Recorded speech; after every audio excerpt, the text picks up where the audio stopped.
Beach లో మా హడావిడి రిక్కీ బాబు గుర్రపు స్వారీ. Hi everyone, good morning, welcome to our channel. ఈ వీడియో ఉగాది రోజు పెట్టిన వీడియోకి కంటిన్యూషన్ వ్లాగ్, ఈవినింగ్ వ్లాగ్ అనమాట. మార్నింగ్ టెంపుల్స్ అని, ఇంట్లో పూజ అని చాలా హడావిడి అయిపోయింది. కాస్త రిలాక్స్ అవుదామని ఈవినింగ్ అయితే బీచ్ కి స్టార్ట్ అయ్యాము. చేస్తే అక్కడ సీన్ ఏమో చాలా డిఫరెంట్ గా ఉంది. మేము అనుకున్నది ఒకటి, అయినది ఒకటి. త్వరగా వెళ్దామని హైవే మీదకి వెళ్తే హైవేలోనే ఫుల్ ట్రాఫిక్ అయిపోయింది.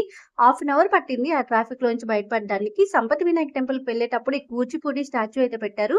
ఈ మధ్య పెట్టారో ఎప్పుడు పెట్టారో తెలియదు కానీ చాలా బాగుంది. సంపత్ వినాయక్ టెంపుల్ దగ్గర క్యూ లైన్ చూడండి ఎంత పెద్దగా ఉందో. ఎప్పుడు ఎవ్రీ ఇయర్ ఏ పండగ వచ్చినా సరే ఈ టెంపుల్ దగ్గర అసలు ఖాళీ ఉండదు. అండ్ ఇక్కడ మరో విశేషం ఏంటంటే, కొత్త వెహికల్స్ ఏది కొన్నా సరే ఇక్కడికి తీసుకొచ్చి పూజ చేయించుకుంటారు. అలా పూజ చేయించుకుంటే మంచిది జరుగుతుందని ఇక్కడ వాళ్ళు నమ్ముతారనమాట.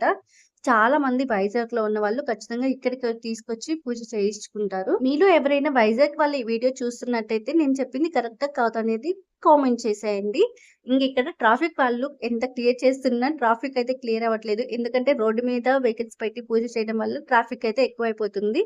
ఇంకా స్వామికి దండం పెట్టుకొని ఇంకా స్టార్ట్ అయిపోయాము. ఇక్కడ ఒకవైపే ట్రాఫిక్ అనుకుంటే రెండో వైపు కూడా అలాగే ఉందన్నమాట. మీరు చూస్తున్నారు కదా, రెండు సైడ్స్ లో ట్రాఫిక్ అయితే జామ్ అయిపోయింది. రోడ్డు మీద ట్రాఫిక్ జామ్ అనుకుంటే బీచ్ రోడ్ లో చూడండి ఫుల్ క్రౌడ్ వచ్చేసారు. వైజాగ్ లో ఉన్న సగం మంది బీచ్ కి వచ్చేసారు. ఎంతైనా పండగ రోజు బీచ్ అస్సలు ఖాళీ ఉండదులేండి, ఎంతో మంది వస్తూ ఉంటారు. చాలా మంది రిలాక్స్ అవ్వడానికి వస్తారు, చాలా మంది కష్టాలు చెప్పుకోవడానికి వస్తారు, చాలా మంది బాధలు మర్చిపోవడానికి వస్తారు. సో చాలా మంది హ్యాపీ మూమెంట్స్ ని షేర్ చేసుకోవడానికి వస్తారు. ఇలా ఎంతో మంది ఎన్నో రకాలుగా బీచ్ కి అయితే వస్తూ ఉంటారు. అవునంటారా కథంటారా?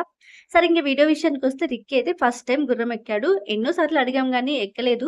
కానీ ఈసారి బాగా ఎక్కుతానన్నాడు. ఎందుకంటే అక్కడ చాలా మంది పిల్లలు గుర్రం ఎక్కి తిరుగుతున్నారనమాట. సో అది చూసి వాడికి కూడా ఎక్కాలనిపించి ఎక్కాడు. కానీ పైకి ఎక్కిన తర్వాత అబ్బాయికి అర్థమైనట్టుంది అస్సలు మన వాళ్ళు ఇది కాదనేసి, అందుకే భయపడుతూనే ఎక్కేశాడు. సో ఒక్కసారి ఎక్కిన తర్వాత దించమంటే కష్టమే కదా, అందుకని ఎలాగో కలాగా రైడ్ అయితే కంప్లీట్ చేయించాము. ఫస్ట్ లో భయపడ్డాడు కానీ తర్వాత అయితే ఫుల్ గా ఎంజాయ్ చేశాడు. వాడి హ్యాపీనెస్ చూసి మాకైతే ఫుల్ హ్యాపీ అనమాట.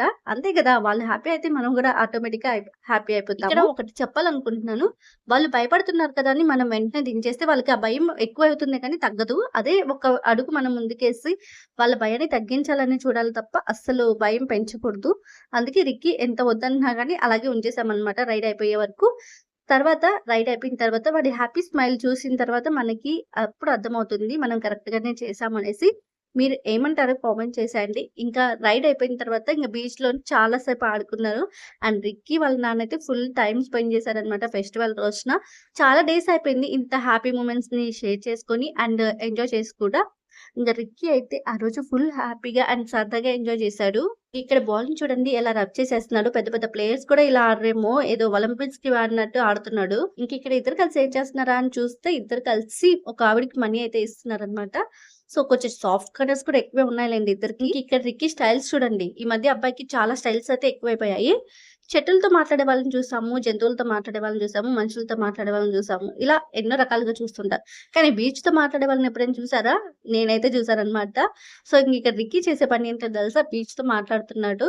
ఏం మాట్లాడుతున్నాడా అని అంటే, బీచ్ నన్ను పట్టుకోలేవంట, నా దగ్గరికి రాలేవంట, నన్ను పట్టుకుంటే నీకు మనీ ఇస్తానని అలా ఆఫర్ అయితే ఇస్తున్నాడు అనమాట బీచ్ కి. ఇంకా బీచ్ ఏమో కొంచెం ముందుకు వచ్చింది అనిపించింది. చాలా డేస్ తర్వాత చూసేసరికి అలా అనిపించిందో లేదో తెలియదు, కొంచెం ముందుకైతే వచ్చింది. ట్రాఫిక్ ఎక్కువ ఉన్నా, జనం ఉన్నా, ఇలా అందరం కలిసి టైం స్పెండ్ చేయడం చాలా హ్యాపీగా అనిపించింది. చాలా డేస్ తర్వాత ఇలా ఎంజాయ్ చేయడం అనమాట.